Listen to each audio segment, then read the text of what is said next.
Merhaba craft tutkunları, kanalımıza hoş geldiniz. Yeni videomuzda bu gördüğünüz makrame kemeri yapacağız birlikte. Modelimiz ise bu şekilde olacak. Hazırsanız adım adım tüm püf noktalarına değinerek başlayalım. Bu örgü kemer için ilk ihtiyacımız kemer tokası olacak. Ben bunu Hobby Market'ten 2,5 TL'ye aldım. Sabitlemek için bantım ve çok da kalın olmayan bir adet makrame ipim var. Bu makrame ipten 4 adet 14 metre uzunluğunda parçalar kestim. 1 metrelik kestiğim ipten yaklaşık 13-14 santimlik bir örgü çıktı. Tabi bu elinizin sıkılığına göre de değişecektir. İkiye de katlıyoruz, onu da unutmayın. İstediğiniz kemer boyuna göre hesaplama yaparken. Bu hesaplar sonunda ben 1 metrelik kemer boyu için 14 metre ip kesmeyi uygun buldum.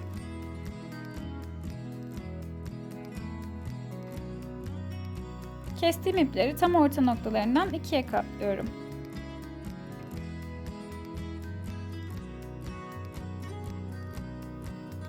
İkiye katladığım ipleri kemer tokasına geçireceğim. Bunu yaparken ipi kemer tokasının üstünden geçiriyorum ki yaptığım düğüm dışa baksın. 4 ipi de gördüğünüz gibi kemer tokasına yerleştiriyorum.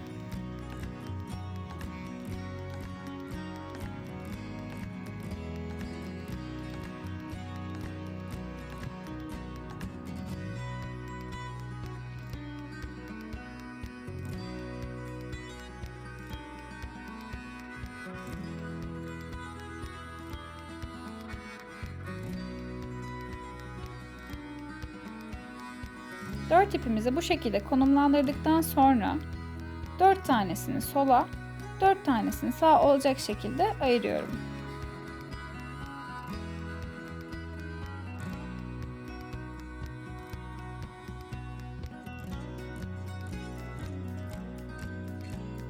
Kolay örebilmek için sabitlememiz şart bu arada. Yoksa örmemiz çok zor olacaktır.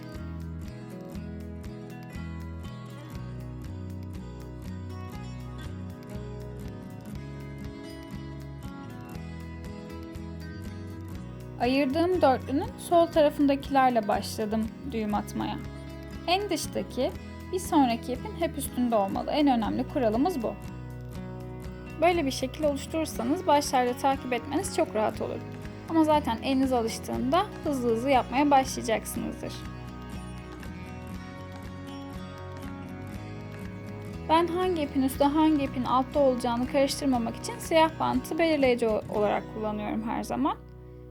En dıştaki ipimi siyah bantla kaplıyorum ve bu işlemi iki taraf için de uyguluyorum.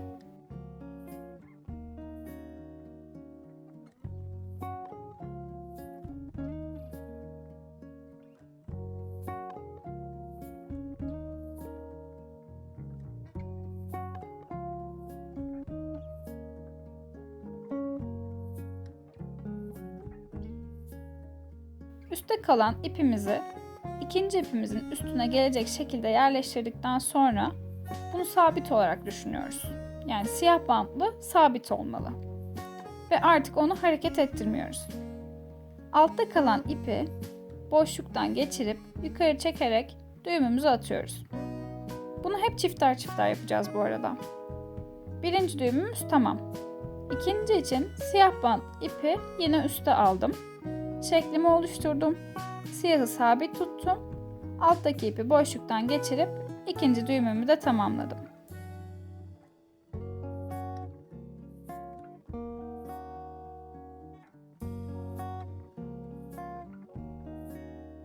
Bazen ikisini birlikte oynatırsanız hangisinin altta hangisinin üstte olacağını ya da hangisinin sabit kalacağını karıştırabilirsiniz. Böyle olduğunda siyah bantlıyı bir elinize sabit tutun. O zaman zaten anlayacaksınız. Diğeri kendiliğinden yukarı doğru çıkacak. Bu şekilde ben sol tarafı bitireceğim öncelikle. Sonra sağ için detaylı anlatımıma devam edeceğim. Bu arada siz burayı dikkatlice izlerseniz az önce anlattıklarım sizin için anlamlanmaya başlayacak.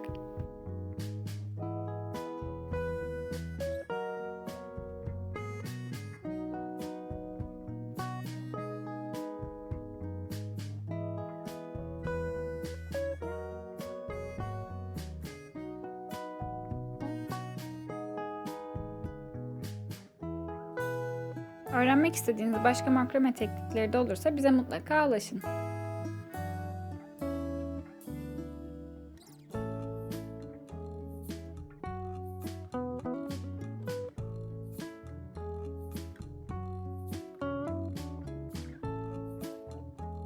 Ve sol tarafı da bu şekilde tamamladık. Sağda da aslında kurallar aynı.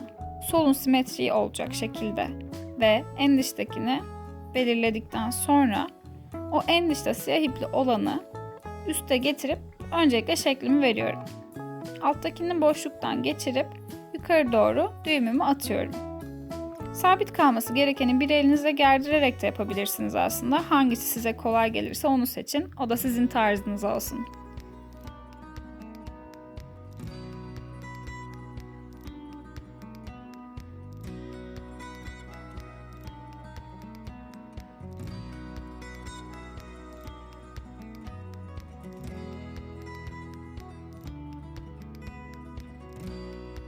Sağ tarafı da bitirince sıra bu ikiliyi birleştirmeye gelecek aslında. En kolay kısım da orası. Çünkü zaten 2 tane düzgün ve sıkı düğüm atmanız bu gördüğünüz V şeklinin oluşmasını sağlayacak. Buradaki püf noktası da şu. İlkinin daha sıkı olması gerekiyor birleşmesi için. İkincisinin ise V şeklinin güzel görünmesi açısından daha düzgün bir düğüm olarak atılması gerekiyor.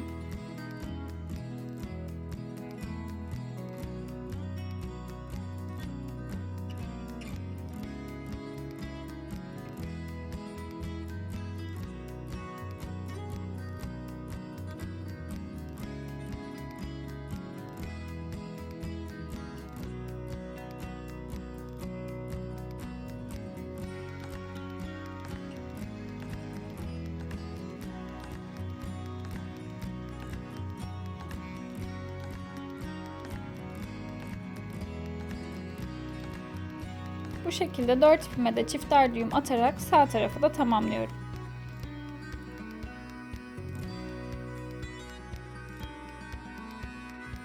İki tarafı da tamamladığımda gördüğünüz gibi siyahlar içte kaldı. Az önce de bahsettiğim gibi şimdi bu ikiliyi birleştiriyoruz. İlk düğüm birleşmesi için sıkı ve dengeli. İkinci düğüm ise daha özenli ve düzgün olmalı.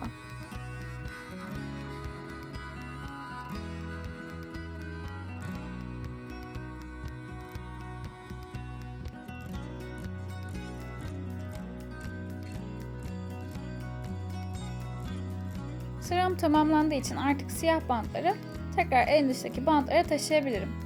En dıştaki ip hiç bozulmadan en içeri gelmeli özellikle.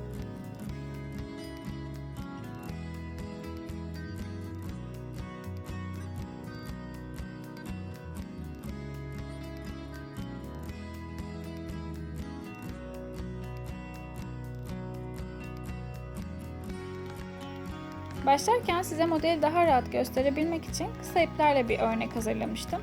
Ama elimizde 7'şer metrelik ipler olduğunda bu şekilde örmemiz kolay olmayacaktır tabii ki. Makrame zaten biraz da sabır işi. Ama bunun da kolay bir yolu var, hiç merak etmeyin. Bu ipleri öncelikle dolayıp bağlayacağız ki düğümlerken sıkıntı yaratmasınlar. İpi ilk olarak parmaklarımızın etrafında doluyoruz. Bunu yumak yapar gibi düşünebilirsiniz aslında. İstediğiniz kısalığa ulaştığında diğer elinizle ipten bir halka oluşturup bu doladığınız parçayı içinden geçirip ipi kilitliyorsunuz.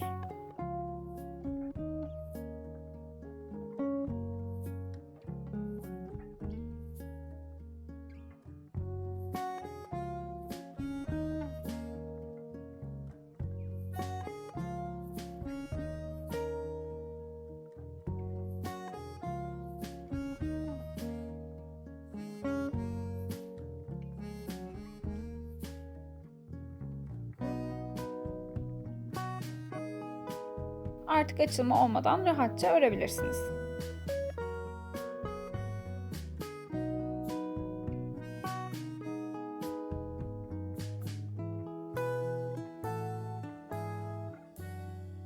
Örgünün sonuna geldiğimde tabii ki kalan ipleri kesmem gerekiyor. Bu arada kemeriniz birazcık esneyecektir. Bu aşamada istediğiniz boya geldiyse eğer üzerinizde bir denemenizi tavsiye ederim. Sonrasında ipleri kesebilirsiniz her şey istediğiniz gibi ise. Uzun kalan uçları da içinden yürütmemiz gerekiyor. Ben birkaç yerden geçirip ve son 2-3 tanesini birbirine bağlayarak daha da sağlamlaşmasını sağlıyorum. Bu kolay yıpranabilecek ve sık kullanılan bir aksesuar olduğu için de üzerinden silikon tabancası ile de geçtim. Bu aşama sizin kemerinizin açılmasını ve sökülmesini engelleyecektir. Bu video için anlatacaklarım bu kadar ve kemerimiz de hazır. Son halini şu an görebilirsiniz. Videomuzu beğenmeyi, kanalımıza abone olmayı ve Instagram'dan bizi takip etmeyi unutmayın. Bir sonraki videoda görüşmek üzere. Hoşça kalın.